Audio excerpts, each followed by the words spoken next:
สวัสดีครับสำบายดีพ่อแม่พี่น้องสู่ทุกคนเนาะทั้งฝั่งไทยฝั่งลาวพี่น้องสำหรับคลิปนี้เนาะก็มีหลายๆคนเพิ่นออกมาอั่นมาเตือนบ่กล้องมาเป็นห่วงบ่กล้องเนาะเพิ่นบอกบ่กล้องเพิ่นว่าบ่กล้องออกมาเว้าเรื่องสายบุญบ่กล้อง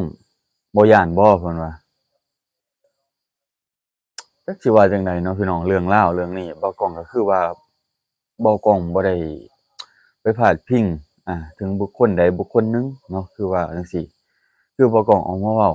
ความหมายของบ่ก้องคืออยากแนะนำให้พ่อแม่พี่น้องเพิ่นให้รับรู้เนาะผู้ใหญ่ใจบุญให้รับรู้ในสิ่งที่บ่ก้องอยากนำเสนอไปเนาะคือเว้าแต่ละคลิปเนาะ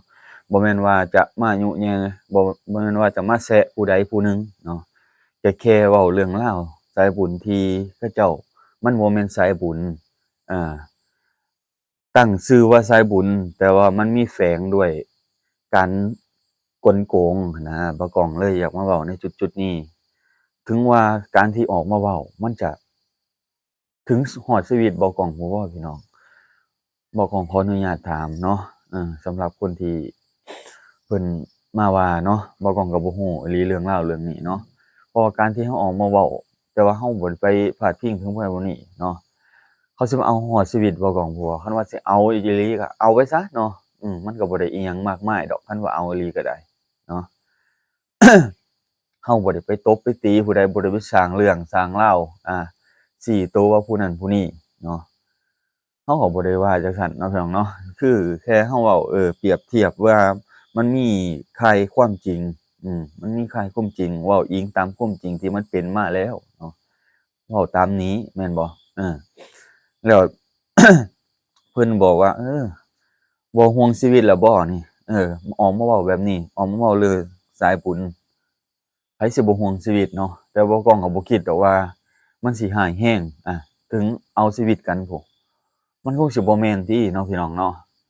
เฮาเอามาเว้าในความเป็นจริงให้พ่อแม่พี่น้องเพิ่นชี้ทางให้เพิ่นที่เพิ่นอยากบริจาคจริงๆแหละเพิ่นอยากช่วยเหลือจริงๆสำหรับคนที่เพิ่นช่วยเหลือจริงๆนะ เฮาเฮาเฮารู้ดีเนาะเฮารู้ดีถึงว่าบ่กล้องก็สิบ่เคยช่วยไผดอกบางคนเพิ่นบอกเนาะเพิ่นว่าโอ้ยบ่กล้องบ่เคยช่วยไผดอกเนาะแม่นบ่กล้องบ่เคยช่วยไผเนาะแต่ว่าบ่กล้องออกช่วยไผบ่กล้องก็บ่ได้บอกพี่น้องบางคนคือกันเนาะเพราะว่าการเฮ็ดดีบ่แม่นว่าเฮาสิถ่ายทอดสร้างภาพให้พ่อแม่พี่น้องได้เบิ่งเบิดทุกคนเนาะคนที่ติดตามคนที่เบิ่งจริงๆเขาจะสิรู้อา มาลองถามญาติพี่น้องบ่กล้องดูว่าบ่กล้องได้ช่วยคนบ่ได้ช่วยญาติพี่น้องบ่เบากล้องนี่ช่วยจักสิช่วยส่ำใดนะเงิน160,000นะเงิน160,000เด้พี่น้องบาทเด้เนาะอันนี้บ่กล้องยอมโง่ส่ำใดนะช่วยพี่ช่วยน้องเจ้าของน่ะเสียเงินตั้ง160,000เนาะอันนี้บ่กล้องบ่เคยช่วยแม่นบ่ช่วยแล้วเขาบ่ได้เห็นผลประโยชน์บ่ได้เห็นความดีของบ่กล้องเลยเนาะเงินตั้ง160,000เด้อาบ่แม่นบ่กล้องช่วย10ช่วย20เด้เนาะอันนี้บ่กล้องช่วยพี่ช่วยน้องบ่กล้องเพราะว่าบ่กล้องอยากให้ญาติพี่น้องเจ้าของมีอยู่มีกินก่อนสิไปช่วยคนอื่นเพราะว่าอยากสร้างภูมิฐานสร้างรากฐานให้เจ้าของเนาะให้มีอยู่มีกินก่อนสิไปช่วยคนอื่นได้เนาะพี่น้องเนาะ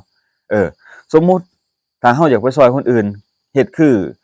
สายบุญก็บ่ผิดดอกที่เขาเจ้าเป็นสะพานทำบุญเนาะก็ดีอยู่เนาะถ้าว่ามีคนผู้ใหญ่สนับสนุนแม่นบ่ก็ดีอยู่เนาะเรื่องราวเรื่องนี้แต่ว่าเราอยากให้แนะนำพ่อแม่พี่น้องที่บ่ต้องออกมาเว้านี่เนาะเราสร้างภูมิฐานให้เจ้าของรากฐานให้เจ้าของดีกว่าเนาะก่อนสิไปช่วยคนอื่นแม่นบ่สมมุติค่าน้ำมูกน้ำมันบ่แม่นว่าเขาเจ้าบริจาคมาจั่งซั้นจั่งซี้ได้แล้วเราไปขอค่าน้ำมูกน้ำมันเพิ่นเนาะ400-500อันนี้มันบ่แม่นเดะมันบ่แม่นสายบุญอันนั้นมันคือ สายแบบว่าอาไปขอทานคนอื่นแล้วสิเอามาแจกเปอร์เซ็นต์เล็กๆน้อยๆหักค่าหัวกินมันบ่แม่นเนาะเรื่องตัวนี้นะเราต้องคิดดีๆสร้างภูมิฐานให้เจ้าของนะรายได้ของเจ้าของนี่การที่เรามาเป็นสายบุญต่างๆนานามันมีอยู่แล้วรายได้เนาะพี่น้องเนาะค่าน้ำมูกน้ำมันมันสิออกบ่ได้บ่เนาะพี่น้องเนาะคือพ่อแม่พี่น้องเพิ่นให้ความคิดเห็นมานี่ในจุดๆนี้แหละที่บ่ก้องโอ้ก็ฮู้คือกันเนาะมันมีอยู่บ่แบบนั้นหักค่าหัวกินเพิ่นบริจาค ช่วยเหลือเขามาแหละเฮาตั่วเป็นคนออกค่าน้ำมกน้ำมันแม่นบ่ถ้าว่าเป็นสายบุญจริงๆแม่นบ่ล่ะสิบ่ให้เว้าจั่งใดเนาะพี่น้องเนาะแฮ่งเว้าแฮ่งหลายเด้เรื่องเล่าเรื่องนี้นะบ่แม่นว่าจั่งใดเด้อพี่น้องแฮ่งเว้าแฮ่งหลายเรื่องนี้นะอืม การที่เฮาซอยคนบางคนเพิ่นก็บ่ฮู้ดอกเฮาออกมาเว้ามาหยังนี่บ่ฮู้ดอกว่าเฮาซอยไผแหน่เนาะ เงินบ่แม่นน้อยบ่กล้องซอยพี่ซอยน้องเจ้าของนี่ถ้าว่าบ่เชื่ออยากหาเรื่องหาราวเนาะมาหาถามได้ญาติพี่น้องบ่กล้องแต่ละคนเนาะบ่กล้องช่วยเหลือหยังแหน่อ่าเหตุการณ์ที่น้องบ่กล้องเนาะน้องเคยเนาะมา อยู่กับน้องสาวเนาะอยู่บ้านพุ่นแหละพี่น้องเพิ่นไฟไหม้ไฟลวกไฟอิหยังตามโตตามตนนี่ไฟแล่นบ่กล้องแล่นหน้าแล่นหลังอยู่เงินคำกำแก้วน้องก็บ่มีบ่กล้องก็บ่มีพอดใช้เนาะค่าเดินเดินทางไปหาหมอเออหาวิธีช่วยเหลือ นี่แหละพี่น้องเอ้ย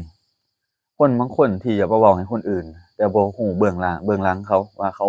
เป็นจังไดบ่กล้องก็บ่แม่นว่าอยากเว้าจังซั้นจังซี้บ่ได้ว่าอยากแอบว่าเจ้าของเฮ็ดดีมาก่อน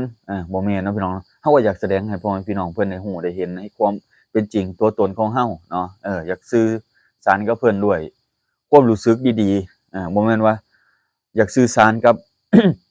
ความรู้สึกแบบย่ำอยากให้เอาออกมาเว้าบ่แม่นเนาะบ่กล้องก็อยากอธิบายอยากจับมืออยากให้ทำความเข้าใจกันแม่นบ่แต่ว่าบางคนเพิ่นก็ยังบ่ได้อันทำความเข้าใจกับบ่กล้องเนาะเพราะว่าบ่กล้องออกมาเว้านี่คืออยากให้คนที่เขาคิดที่อยากอันเปิดรับบริจาคอยากช่วยเหลือแต่ว่าเอาทุนคนอื่นน่ะมันบ่ผิดดอกแต่ว่าอยากให้ ตรงไปตรงมาอย่าแบบว่าอักแอกอย่าว่าโกงกินอย่าคิดแต่เรื่องผลประโยชน์เนาะอยากให้อยู่ในตรงไปตรงมาอยู่ในระบอบการที่เจ้าตั้งว่าเจ้าอยากช่วยเหลือคนจริงๆอย่าอยู่ในจุดกลางยืนในจุดที่ว่าเจ้าคิดตั้งชื่อขึ้นมาว่าสายบุญสะพานบุญบ่แม่นว่าตั้งขึ้นมาสะพานบุญเพิ่นบริจาคมา 1,000 2,000ขอค่าน้ำมูกน้ำมันหน่อยเด้อเนาะค่าไปค่ามามันไกลอันนี้โอ้ยบ่กล้องก็งงคือกันเนาะซอย 2-3,000บ่ว่าไปซอยคนบัด1,000เหลือหั้นค่าอยู่ค่ากินค่าน้ำมูกน้ำมันค่าข้าวไปเขาว่าค่าเข้าไปบ่ว่าเนาะอันนี้แหละเฮางงคือกันเนาะเฮางงในจุดๆนี้เพราะว่า บ่อยากเว้าหลายดอกบ่กล้องก็ได้ถ้าว่าเว้าเรื่องราวเรื่องนี้มามันสิถึงแก่ชีวิตโอ้ยมันก็โพดก็โพแหละเนาะเพราะว่าบ่ได้ไปเว้าให้ผู้ใดบ่ได้อ้างอิงว่าชื่อผู้นั้นผู้นี้เนาะเพราะว่าคนที่เขาเจ้าติดตามบ่กล้องเขาเจ้าฮู้อยู่แล้วว่าเรื่องราวที่บ่กล้องออกมาเว้านี่มันเป็นเรื่องของผู้ใดเนาะเออ5-6เดือนก่อนนี่มันจะมีเรื่องราวแบบนี้ที่คนออกมาเว้าแบบนี้เนาะที่เขาเจ้าเว้าผู้ใดโกงกินผู้นั้นเป็นแนวใดแนวนั้นแนวนี้เนาะกลุ่มทีมงานใดเป็นแนวนั้นแนวนี้เขาจะออกมาเบิดมันมีเกือบทุกสายมันมีเกือบทุกสายเพราะว่าสายบุญในลาวเฮามันบ่แม่นว่าสิ ดีเบิดซุสายเนาะบางคนเขาก็หาผลประโยชน์ในจุดๆนี้นะเพราะว่ามันหารายได้หลักมาก่อนรายได้ยูทูบอยู่แล้วเด้เว้าตามความจริงเพราะรายได้หลักคือหยังคือคนบริจาคมานี่ช่วยเนาะค่าน้ำมูกน้ำมันสมมุติเนาะอันแนวนั้นก็บ่ว่าดอกสมมุติว่าผู้ใหญ่เพิ่นช่วยค่าน้ำมูกน้ำมันเข้ามาเนาะก็บ่ได้ว่าแม่นบ่อันนี้เพราะว่า เพิ่นบ่ได้ช่วยแต่เฮาไปหักค่าหัวค่าหยังกินน่ะมันเสียความรู้สึกผู้หลักผู้ใหญ่ที่เขาเจ้าช่วยเหลือมามันต้องมีเด้สมมุติเนาะคนเบิ่งหมื่นคนนี่คนที่เขาเจ้าเห็นอกเห็นใจคนลาวนี่อยากช่วยเหลือคนลาวจริงๆนี่คนตกทุกข์ได้ยากจริงๆนี่มันมี100สมมุติว่าหมื่นคนเนาะเบิ่งนี่เนาะมันต้องมี100คนแหละที่จะช่วยเหลือเนาะช่วยเหลือแหละค่าน้ำมูกน้ำมันคนที่เขาเจ้าคิดเห็นสายบุญคนนี้นำเสนอตรงไปตรงมาอยากให้ค่าน้ำมูกน้ำมันเลาแยกแยะต่างหากกับเงินที่จะบริจาคหรือว่าสิ่งของที่จะบริจาคให้คนทุกข์คนยากพวกนั้นเนาะเขาเจ้าคิดอยู่แล้วเนาะคนที่เขาจะบ่แม่นว่า บ่แม่นว่าเจ้าสิคิดว่าโอ้ยหมอนี่มีเงินอยู่แล้วค่าน้ำมูกน้ำมันบ่ต้องช่วยมันดอกบริจาคปานนี้ส่ำนี้กำกับว่าให้ต้องถึงคนที่ตกทุกข์ได้ยากจริงๆอย่าไปอักแอกอย่าไปโกงกินอย่าไปคิดแต่เรื่องผลประโยชน์ตัวเองเนาะเขาเจ้าต้องกำกับไว้เนาะพี่น้องเนาะเรื่องราวเรื่องนี้แม่นบ่เลยถ้าว่าจะให้ค่าน้ำมูกน้ำมันน้ำจิตน้ำใจสายบุญแผ่บุญช่วยกันเนาะเรื่องนี้มันบ่ผิดเด้พี่น้องเพราะว่าค่าน้ำมูกน้ำมันเนาะมันต้องมีการเดินทางอันนี้เรื่องนี้ต้องบ่กล้องก็เข้าใจอยู่ดอกแต่ว่าเฮาเป็นสายบุญก็คือว่าแหละทุนเล็กน้อยค่าน้ำมูกน้ำมันเฮาก็เติมเองเพราะว่ารายได้มันก็มีอยู่แล้วเนาะแม่นบ่รายได้ก็มีอยู่แล้วการที่ทำคลิปนำเสนอให้พ่อแม่พี่น้องได้ฟังนํกันได้น้อยได้หลายแต่ว่าเจ้าของเดินสายนี้ล่ะแม่นบ่ต้องเฮ็ดให้มันถึงที่สุดแม่นบ่ ต้องเฮ็ดให้มันถึงที่สุดเนาะเพราะว่าเราจังเอ่ยได้ยังเอ่ยได้ว่าเต็มปากนะว่าจังว่าสายบุญบ่แม่นว่าสายบุญสายบาปสายบุญทุนคนอื่นอย่าให้เขาเจ้าเอิ้นแบบนี้แหมเนาะแม่นบ่บ่ก้องบ่เคยช่วยดอกเนาะแต่ว่าเสียเงิน160,000ซื่อๆนะความโง่ความชั่วเจ้าของส่ำใดนะเว้าให้พี่น้องเพิ่นฟังส่ำนี้แหละเนาะอันนี้คงสิเข้าใจกันพี่น้อง อันนี้บ่ก้องน่ะบ่แม่นว่าสิช่วยคนอื่นเด้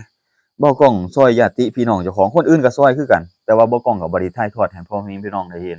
บ่ได้ถ่ายทอดให้บุคคลที่ออกมาเว้าว่าบ่ก้องบ่เคยช่วยผู้ใดเนาะ